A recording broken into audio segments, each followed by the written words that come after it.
Ìròyìn láti ilé-iṣẹ́ Atótó-arére online TV. Ó ṣe o, ikú pagbe ó pa tàrótàró, ikú pàlùkò ó pa tòsùntòsùn, ikú pa lékèlèké ayé ò rẹ́wà ẹ̀fun. Gbajúgbajà òṣèré orí ìtàgé òní Charles Olúmọ dágbére fáyé. Gbajúgbajà òṣèré ilé wa ni olóyè Charles Olúmọ tí ọ̀pọ̀ mọ̀ sí bàbá Àgbákò ló mà ti ṣe bẹ́ẹ̀ kí dúníyàn kó dìgbà ó ṣe lẹ́ni ọdún 91. Olóyè ọ̀hún ni ó jẹ́ ìlúmọ̀ọ́ká fún àwọn ipa tó ń kó nínú eré orí ìtàgé tó ń tí ara má lè gbàgbé tó ń dá bó bá kan ṣíṣe eré orí ìtàgé pàápàá jùlọ kíkó àwọn ipa gẹ́gẹ́ bí alátakò tó gbóná jọjọ nínú eré.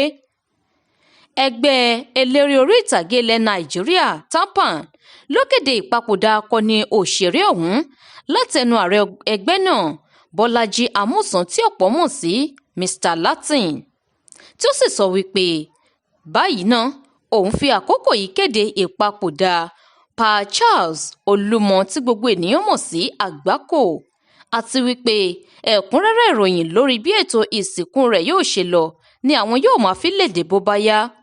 Ó dìgbà ó ṣe bàbá Àgbákò, kí Ọlọ́run dẹlẹ̀ fún ẹni rere. Ó ṣe o.